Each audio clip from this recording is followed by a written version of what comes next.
अब 1 मई 2025 से एटीएम से पैसे निकालना होगा महंगा। अगर आप हर महीने एटीएम से बार बार पैसे निकालते हैं तो ये खबर आपके लिए खास है।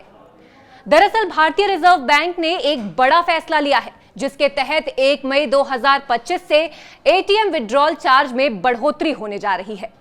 अब तक मंथली फ्री ट्रांजैक्शन लिमिट खत्म होने के बाद हर ट्रांजैक्शन पर अधिकतम 21 रुपए का चार्ज लिया जाता था, लेकिन अब यह चार्ज बढ़कर 23 रुपए हो जाएगा। यानी हर ट्रांजैक्शन पर 2 रुपए की अतिरिक्त बढ़ोतरी होगी। यह नया नियम सभी बैंकों पर लागू होगा। बताते चले कि आरबीआई के मौजूदा नियमों के मुताबिक कोई भी ग्राहक अपने बैंक के एटीएम से 1 महीने में 5 फ्री ट्रांजैक्शन कर सकता है। इसमें फाइनेंशियल और नॉन फाइनेंशियल दोनों तरह के ट्रांजैक्शंस शामिल हैं। वहीं अगर किसी दूसरे बैंक के एटीएम का इस्तेमाल करते हैं तो मेट्रो सिटी में 3 और नॉन मेट्रो सिटी में 5 फ्री ट्रांजैक्शन की सीमा है। फ्री लिमिट खत्म होने के बाद अब हर ट्रांजैक्शन पर 23 रुपए देने होंगे। अब इसके पीछे का कारण क्या है?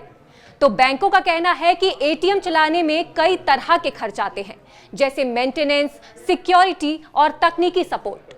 जब आप किसी दूसरे बैंक के एटीएम से पैसे निकालते हैं तो आपका बैंक उस दूसरे बैंक को एक खास राशि देता है, जिसे एटीएम इंटरचेंज फीस कहते हैं।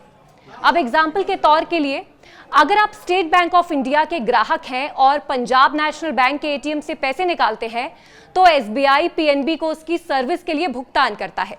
इसके बाद ये खर्च ग्राहकों से वसूला जाता है। ये फैसला उन ग्राहकों के लिए महंगा साबित होगा जो 1 महीने में कई बार एटीएम का इस्तेमाल करते हैं, खासकर छोटे शहरों और गांवों में जहां लोग कैश पर ज्यादा निर्भर हैं।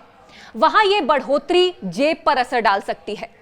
विशेषज्ञों का मानना है कि इससे डिजिटल पेमेंट को बढ़ावा मिल सकता है, लेकिन जिनके पास ऑनलाइन ट्रांजैक्शन की सुविधा नहीं है उनके लिए यह परेशानी का सबब बन सकता है। बताते चले कि आरबीआई ने यह फैसला बैंकों की मांग पर लिया है, जो बढ़ते समय से एटीएम ऑपरेशन की बढ़ती लागत की शिकायत कर रहे थे। बैंकों का कहना है कि पिछले कुछ सालों में इंफ्रास्ट्रक्चर और सर्विस कॉस्ट बढ़ी है, जिसका बोझ अब ग्राहकों को उठाना होगा।